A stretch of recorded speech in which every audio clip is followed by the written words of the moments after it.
Today, we're going to create this fully working JavaScript API using Express. And this API allows us to get data from the server. So it allows us to get these posts directly from the server. We can actually post a new post to the server. So we can type in anything we want here, hit post, and it will show up down here. And we can actually delete posts from the server as well, just by using the delete button. And this is a fully RESTful API, meaning that it follows all REST standards. So let's go ahead and get started creating this API along with this front end to access it.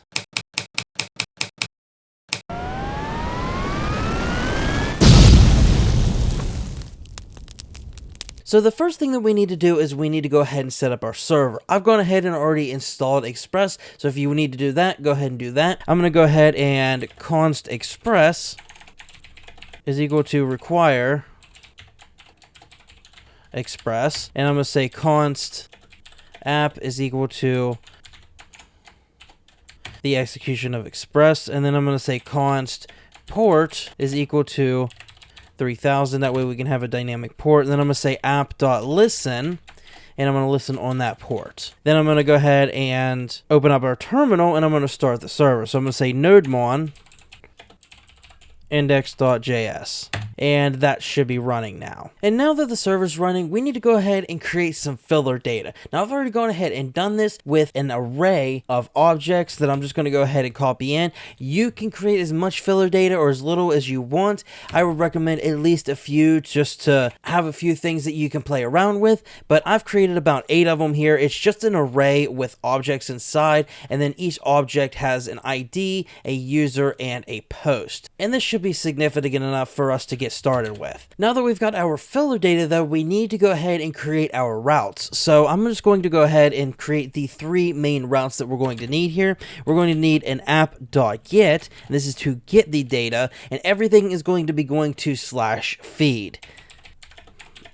We're going to create the request response objects here. Then we also need the app.post, which is going to be the exact same thing, /feed, along with the request and the response objects being passed in.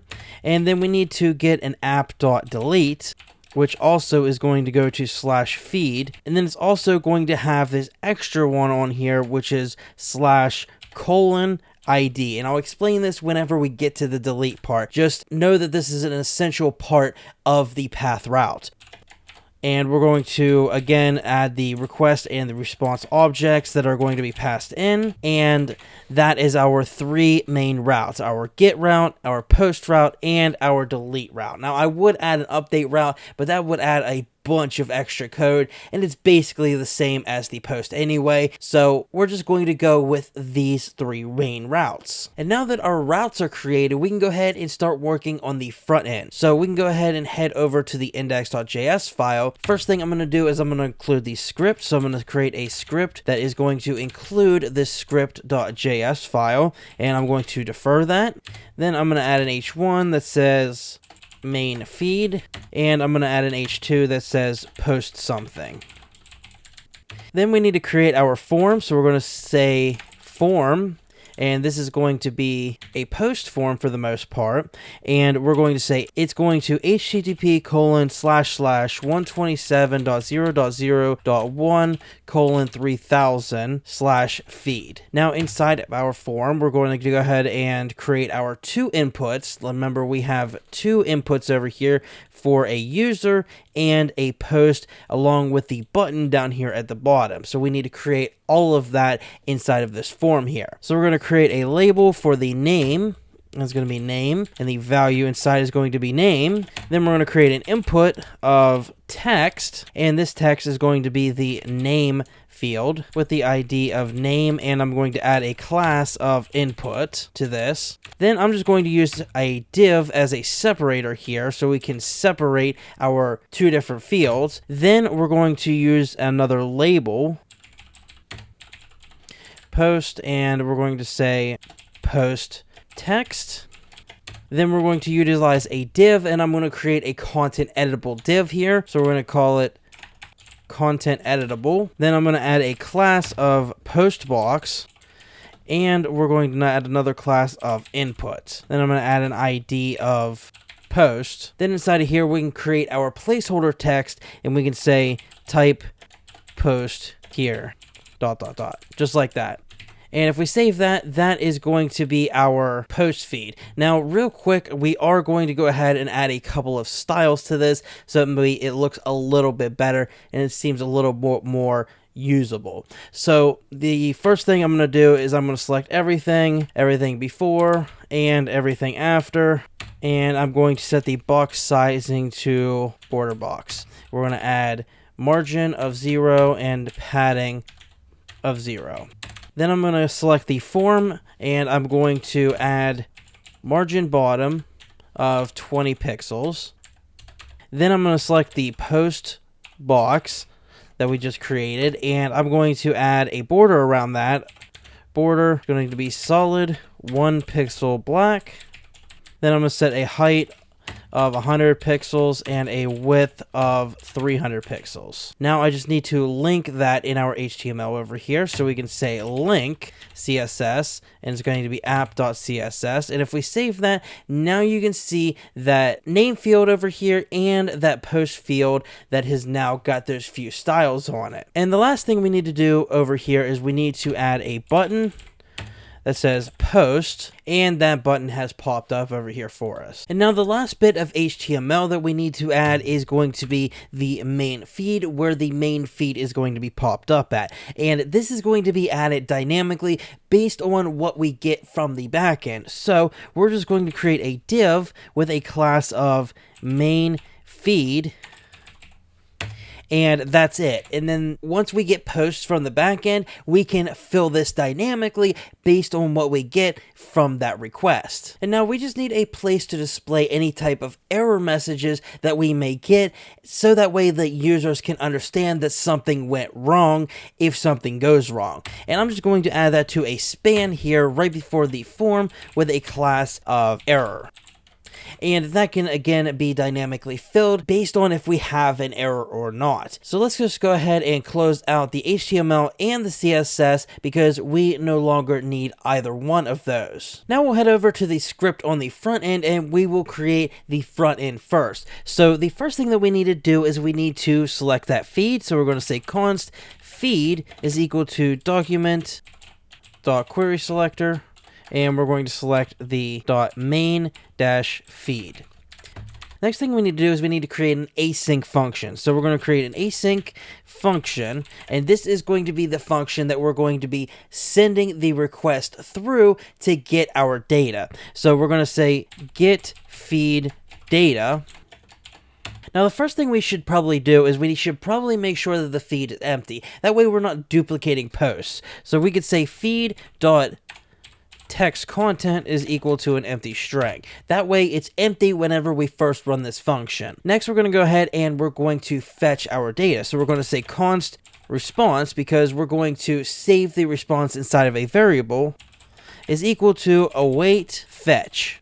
And we are going to fetch from http://127.0.0.1:3000/feed. Then once we get a response, we're going to say const data is equal to await the response.json, so we can convert it to JSON. Then we need to extract the posts from that data. So we're going to say const posts is equal to data.posts. Now we've extracted that array of posts from that request data. Now we can go ahead and loop through that and add those values to our front end page. So we can go ahead and say posts.forEach.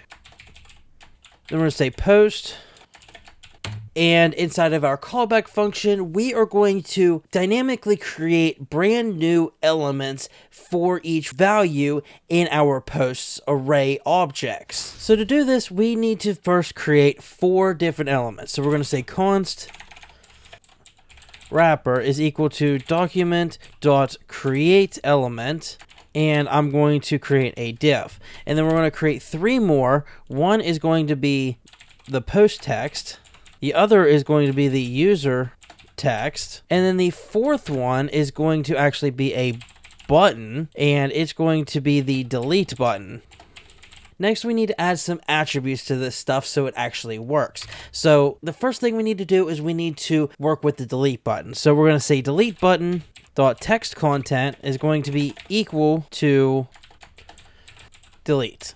Now, if we remember, we have IDs on each one of these posts. So the ID is going to be able to identify each post. So we need to actually include that whenever we are adding the delete button. So that way we know which post that we're going to delete. So what we're going to do is we're going to say delete button dot ID, and we're going to set that ID equal to the post dot ID that we get back from the backend. So we're going to set the ID of the button to the post ID that we receive from the backend. Then we need to add a class to this. So we're going to say delete button dot class list dot add, and we are going to add the delete button class, just like that. Now we need to set the content of the other things. So the user text is going to display the name of the user, so this right here. Then the post text is going to display the post, which is right here. So let's go ahead and add those two text contents. So we'll add the post text dot text content is going to be equal to post dot post, because it's going to be accessing the individual post right here, and then we have the value on there also called post. Then we also need to set the user text dot text content equal to the post dot user, because we have a user on there as well. And then just so we know which is the user and which is the post, because we're not adding a bunch of extra styles and stuff, I'm going to just go ahead and bold the user's name. So we're going to say user text dot style dot font weight. We're going to set that equal to, let's say, 700. Now all we have to do is append these to this wrapper, and then we need to append the wrapper to the feed itself. So we're going to go ahead and say wrapper.append, and we're going to append all three of these. So the post text, the user text, and we're going to append the delete button.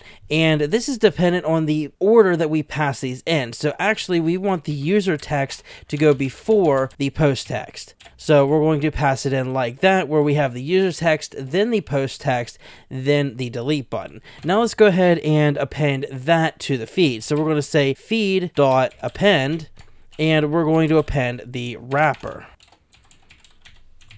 Now, if we go over here, we're not going to actually see anything, and that's simply because we really haven't set up the backend yet. So let's go ahead and set up the backend so that way we can actually get posts from the server. Now, the backend is actually pretty straightforward. It's only a few lines of code. So let's go ahead and head over to the backend, and we are going to finish this GET request here, because we are sending a GET request whenever we are requesting data from a server. So it's going to hit this GET route right here. So the first thing we need to do is we actually need to transform this data here to be able to be sent over the wire, which is just any time that you're sending it to the front end or to the back end, it needs to be in JSON format. And that's pretty straightforward. It just needs to be inside of an object. So we're going to say const data is equal to an object, and inside of that object is going to be the posts. Next, we can just send the response.json, and we can just pass in that data, which will automatically be converted to a JSON object for us, the JSON string for us, and then it will automatically be sent to the front end for us, and then we can just return after this. Now, if we save that, we're not actually going to see anything over here just yet, and there's two reasons for that.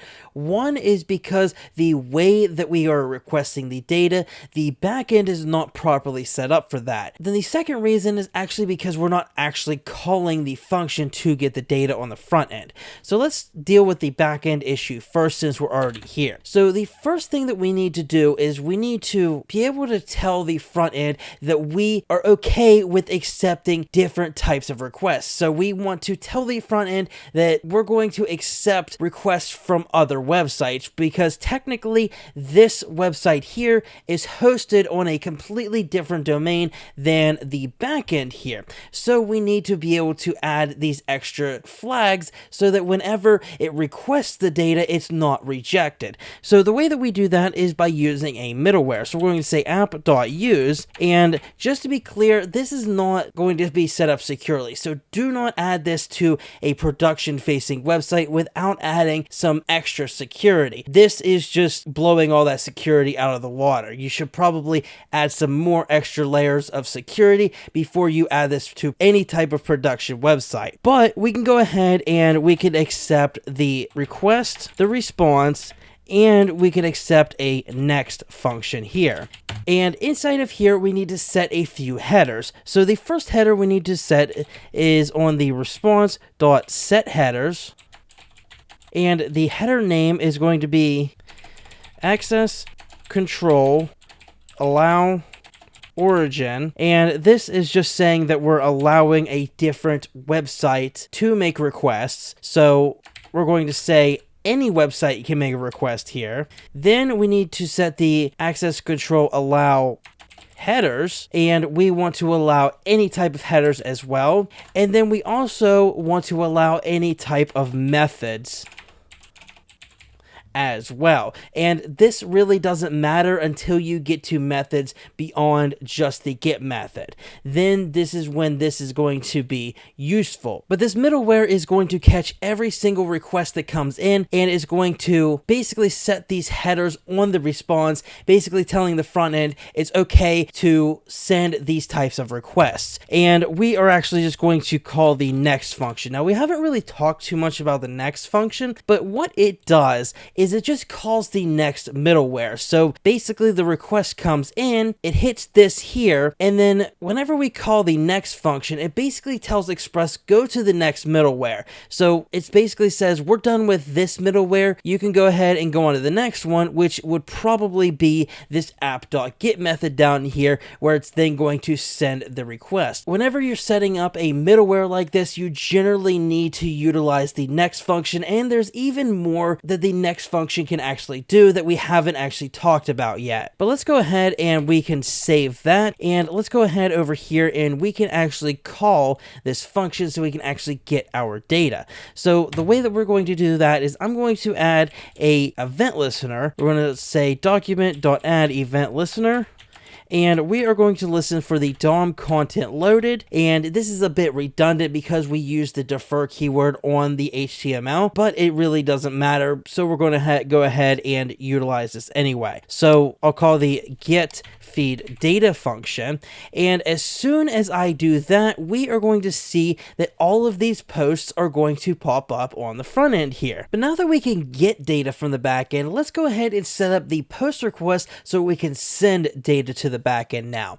Now, the first thing I'm going to actually do here is I'm actually going to add a couple of comments. One here so I can understand, or I can visually easily see where the get request ends and where the post starts, and where the post ends and where the delete starts. So I'm just going to say post request, and then up here I'm just going to say get request. And whenever we get to the delete, I'll add that one as well. But this is just so I can visually see where we're at inside of the code at any point in time. Now, the first thing we need to do is we need to select the form itself so we know whenever the form gets submitted. So we're going to say, go ahead, const form is equal to document.querySelector, and we are going to select the form. Now, we also need to select the individual inputs inside of that form. And the way that we're going to easily do that is we're going to say const inputs is going to be equal to the form dot query selector all, and we're going to select all of the inputs with the class of input inside of that form. So inside of that form, we're going to select all of the inputs that have the class of input, or anything that has the class of input in there. And because we need this to be in an array, because I'm going to utilize a higher order function,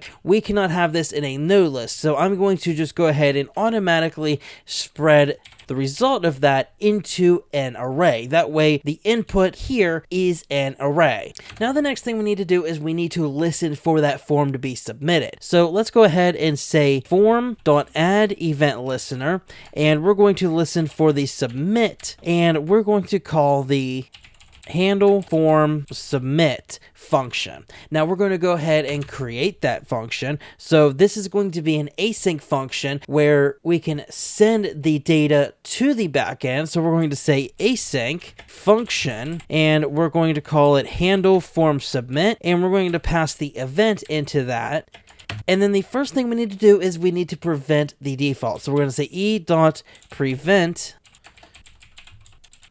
default. Now we can go ahead and work on posting that data to the backend. Now the first thing that we need to do is we actually need to get that data and we need to transform it. So we went ahead and selected each one of these individual inputs, and I'm gonna actually add an S to that input so it's inputs rather than just one input. But we need to transform that data so that it can be sent to the backend. So that means it has to be sent in an object, and that object needs to be stringified so that can be sent to the backend. So the way that we're going to do this is I'm going to create a data object. So we're going to say const data is equal to this empty object. Now the next thing that we need to do is we need to create a data.user. We need to set that equal to the inputs at index 0. So input at index 0 is going to be this field right here, the name field, where the user types in their name. So it'll be inputs index 0 dot value. Then we need to set data dot post, and we need to set that equal to inputs index 1 dot text content, because remember, this is a content editable div, not an actual text box. So we need to get the text content from the inside of that div rather than the value, because there's actually no value to it. But now that that data has been transformed and added to that data object here, we can go ahead and we can start sending that request, or that post request. So to do that, we can go ahead and say const response, and of course we are going to utilize this response. That way, if there is an error of some kind during transit or during whatever happens on the backend can tell us about that, and we can relay that onto the user. So we will utilize the response even in a post request. So we're going to say response is equal to the await fetch. Now we can go ahead and we can actually utilize the action in the form. So we can say form.action, and then we can specify our options here. Now in our options, we need to specify the method, not method. It's going to be form, again, form.method, which should be the correct method where we created the form. Then we also need to set a header. So we're going to set our headers object here, and we're going to set the content dash type. We're going to set that to application/JSON. Then we need to set the body. So then we just need to stringify. So we're going to say json.stringify, and we're going to stringify that data object that we created up here. And that should contain both the user and the post data, where we added it right here in these two lines. And I'm going to add a comma after the headers object, so that way we don't get a type error. Now we're going to actually check to see if the response.ok is not okay. So we're going to check to see if the response is not okay. Then we're going to do something if it's not okay. For now, I'm just going to go ahead and return. We will get back to this in just a second. And finally, if everything is okay, we want to go ahead and add that post to our user screen. So the easiest way to do that is just to again call the getFeedData method up here. We should still have access to that because that should be a global function, and we can go ahead and call the getFeedData function, which is just going to get the new data again from the server with that new post now included. But now to this if statement here. Now, if there's an issue with the response, we need to show some type of error message to the user. And if you remember, we did add that error span right here. Now, this is something that we are probably going to be using quite a few different times in this application, so I'm going to go ahead and create a separate function for this. So we'll just go ahead and call that function, and I'm going to call it show error. And the way this is going to work is we're just going to accept the error text inside of here, so we can pass in the error text. So we could say something went wrong with your request, and we can go ahead and save that. Now let's go ahead and go up here and let's create the global function. Let's create that as a global function so we can utilize that anywhere in our application. So we're going to say function show error, and we're going to accept the error. Now, the first thing we need to do is we need to select that error field. So we can go ahead and say const error field is equal to document.querySelector, and we are going to select that field with the class of error. Next, we need to set the text content of that error field. So we can say error.textContent is equal to error, and that's going to be the error that we received up here. And this doesn't need to be error, this actually needs to be error field.textContent. So we're setting the text content of that error field that we selected here to the error that was passed in to this function. Next, we need to actually display that message. So you'll see here in a sec why that may be important, but let's just go ahead and say error field.style.display. We're going to set that equal to block. The next thing we need to do is we need to set a timeout function, so that way it'll be displayed for a few seconds and then it'll be hidden again. So I'm going to go ahead and first say const timer, and we're going to set the set timeout function equal to this timer, and this is going to, whenever this is created, this is going to return an ID to this specific timeout, so that way we can actually clear that timeout whenever we're done. So this is going to accept a callback function, and then after that it's also going to accept a number of milliseconds that we're going to wait, and I'm just going to set this to 3 seconds or 3000 milliseconds. So now inside of our function, our callback function, the first thing we need to do is we need to set the field to display none again. So we can say error field dot style dot display equal to none. Then we can reset the text inside of that field. So we can say error field dot text content is equal to an empty array or an empty string. Then finally we can actually clear that timeout. So we can say clear timeout, and we could pass in the ID to that specific timer. So whenever we set this timeout, it's going to wait 3 seconds or 3000 milliseconds. Then it's going to run the code in here. So that error, if we get an error, should be displayed for 3 seconds to the user, and then it should disappear after that. So now that should properly work on the front end. So let's go ahead and head to the back end and add the post route, or add the information to the post route, so we can now handle that request. Now, the first thing that we need to do is we need to create a random ID, and the way that we're going to do that is I'm going to generate a random number. So we're going to go ahead and say const ID is equal to the math.floor math.random. I'm going to multiply that by the min and the max. So the max is going to be, let's say, 20,000. And we're going to subtract the min, which we're going to say is 10. That way we can create a random ID between 10 and 20,000, and there shouldn't be any conflicts in there. Generally, if you're working with a database, it would automatically give you a unique ID, but we're not using a database here. We're just utilizing this poster right here. And just to be clear, this posts array, it will add new posts to it, but they're only persistent beyond the server reload. Anything past the server reloading, so whenever you save it here, if you save that and the server restarts, all of those new posts are going to be lost because of course we're not using a database and they're not persisting. But that's perfectly fine for our application here. So we're going to go ahead and finish this off, and we're going to add the min here. Now I'm also going to go ahead and create the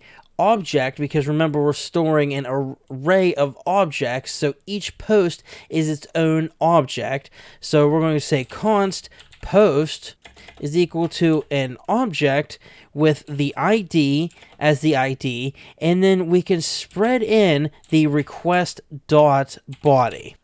Then all we have to do is push that onto the array. So we could say posts dot push, and we could push that new post onto that array up here. So once we create the post here, it should push that value as the last value created on that array. So now we can go ahead and we can send our response, and we shouldn't have any issues with this because this is just straight JavaScript. We're not interacting with a database in any way, so there's no real room for errors here. So let's just go ahead and we're going to send back the status code of 200, which is a good status code, and we're going to call the end method, which just ends the request response cycle. And then we're just going to return down here. Now the return, of course, here is optional. We don't actually have to return every single time, but I like to make it a habit to return explicitly, so that way whenever I do need to explicitly return, I don't forget to explicitly return. Now if we save that, that should work. Now we should be able to say name, and then we can say I posted my first post, and if we hit the post button, fingers crossed, we got a new delete button. We didn't get anything else. So let's see why we're getting that issue.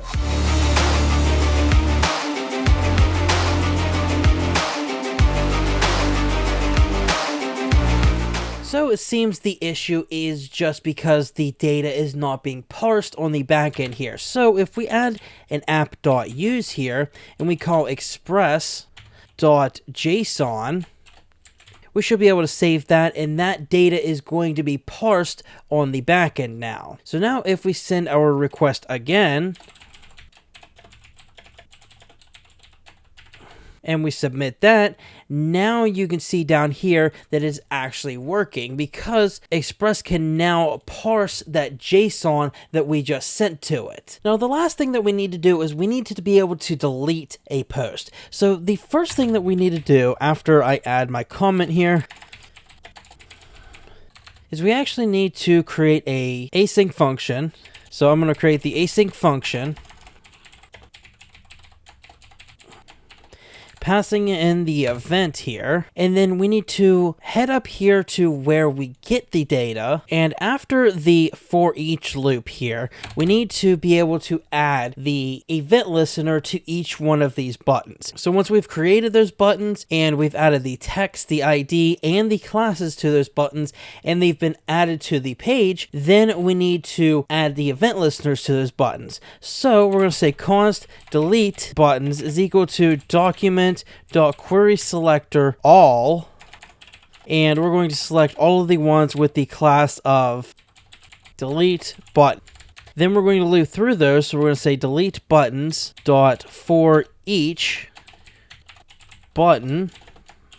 We're going to say button dot add event listener, and we're going to listen for the click, and then on the click we're going to call the handle delete function. So now whenever something new is added to the feed page here and a new delete button is created for it, it's also going to have that event listener that is going to point to that delete function. So now we can go ahead and create our delete function down here. So the first thing that we need to do is we actually need to get the ID from that specific button. Remember, we created up here where we set on the delete button, we set the ID of the button to the ID of the post. So the ID of the post that is over here, where we create that here whenever we add a new one, that ID is added to that button as its own ID, and that should be unique. So we can go ahead and get that by saying const post ID is going to be equal to e.target.id, and that's going to get the ID from the specific button that we clicked. Now we can go ahead and send our request. So we can say const response, and again, we are going to use the response whenever it comes back. We're going to say fetch, and we're going to await that fetch.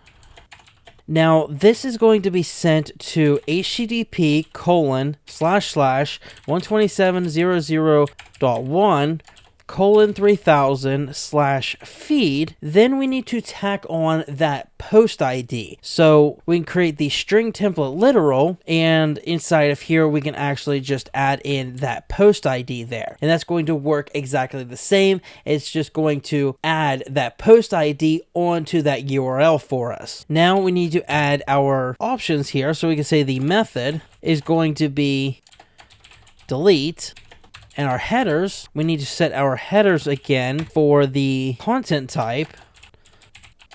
So we're going to set the content type to application/JSON, so the server does not reject that. And we don't actually need a body for this. This is the only thing that we need, because we're not actually sending any information. All the information that we're sending is that post ID right there.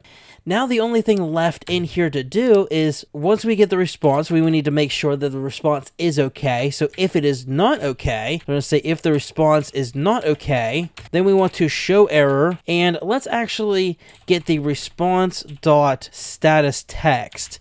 And I'll show you how we can set the status text on the back end whenever we're sending the response. And then we could just return here, so that way we don't actually update anything. Otherwise, if this response is okay, so we don't actually go into this if statement here, then we can just say get feed data, and we can request that new feed data with that post that was just deleted no longer being included on that response. Now we can go ahead and head to the backend here, and we can actually utilize this app.delete method now. Now inside of here, you remember we added this :ID here. Now you may already understand what this is, but this :ID here basically specifies that this is going to be a dynamic value, and this can be anything inside of the path string. So we can have /feed/ literally anything, and it's still technically valid. Even if it's not going to work once we get into the callback function here, it's still technically considered valid, because it literally means anything. It's just a variable that will be filled in once the request comes in. So to utilize that, we can actually say const ID, and I'm going to save this to a variable called ID. We can actually access the request.params, and then on that params object, which again, this, just like the body, is an object and has all the different parameters, because we could have multiple different parameters on here. We could access ID. So this is the name of the parameter, and this is just saying that this is going to be a variable. So the colon tells it that it's going to be a variable. It doesn't have to be the name ID, but whenever we get into here, we can access it using that name that we gave it ID. Now we can also change it to something like identifier, which is completely valid, no problem whatsoever with that, but we have to change it down here to identifier. But I'm just going to change it back to ID because that's simpler. Now we actually need to find the post with that specific ID. So we could go ahead and get the posts, and we can loop through that, and we will accept in the post, and I'm going to take in the index for that as well. So we just need to check to see if on the current post, post.id is equal to the ID that was passed in up here. So we're checking to see if this ID here is equal to the one that we received on the request. And if it is, then we need to basically just delete that. So we could say posts.splice, and I'm accessing the posts array, the original array up here called posts, and I'm saying splice, and I want to splice out one individual one. So the one at the current index is going to be our starting point, and our delete count is going to be 1. Now that should be it for deleting it, and there really isn't much more after that. Next is just the response. So we could set the response dot status message, and this right here is actually not part of Express. It's actually part of Node.js itself. So it's actually not something that Express explicitly includes, but something that Node.js actually includes. And this is going to be the status message that is sent on the response. So we can set this equal to anything we want. We could say post was successfully deleted. And then we could set the response dot status to 200, and then we could call the end method. And then again, of course, this right here is where we want to explicitly return, because if none of these actually meet this right here, we're going to continue on down here to what happens if we don't have that specific ID. And all that we're going to do is we're going to set the res.status message equal to cannot find post. And we're going to set the res.status to 404 for a cannot find or a not found error, and we're going to say end. And then of course I'm going to again return down here at the bottom. Now this return right here is actually required, because if we do hit this if statement and we get down here to the bottom, the rest of this code is actually going to run unless we return. So we definitely need to explicitly return here, so that way the rest of this code is not running. Even though it really isn't going to break anything on the front end, it could possibly break things on the back end, and it's not good to be setting things after the response has already been sent anyway. So with that, we should be able to delete posts over here now. We need to add a slash right here, right before the post ID, because that's part of the path as well. So now if we click delete, it's telling us cannot find post up here at the top. And the last reason why we cannot delete our post is because we're not actually checking a string and a number. So we need to actually change this here from a string to a number. So we can easily do that just by adding a plus sign in the front there. Now all we have to do is just save and restart the server, and that should make our code work now. So if we click delete on here, you can see that that was properly deleted. And we can delete every single one of them if we want, and we can add a new post here if we want. We could say, this is my very first post. And if we hit post, it's going to post that there. But if we go over here and we save and we restart the server again, we're going to get all of those default posts back, because these ones are hard-coded over here on the back end. Right here, they are hard-coded, and any of the dynamic ones that we create up here, like this, they are only going to be accessible. You're only going to be able to see those until we restart the server, which again, this is just a limitation because we're not using a database just yet. And that has been creating a full RESTful API using Express. Now, if you've never used any of this stuff before, I'll drop the link to the playlist down in the description down below. You can go ahead and check it out there. I've got all the videos, including everything, just about everything that we've gone through today. So you can go down there and check those out. And if you have any questions, leave them down in the comment section down below. I'll answer any questions that you have. Otherwise, if you did like the video, make sure you slap a like on it. Check out the full playlist. Link is right down there. Make sure you subscribe, and I will see you in the next one.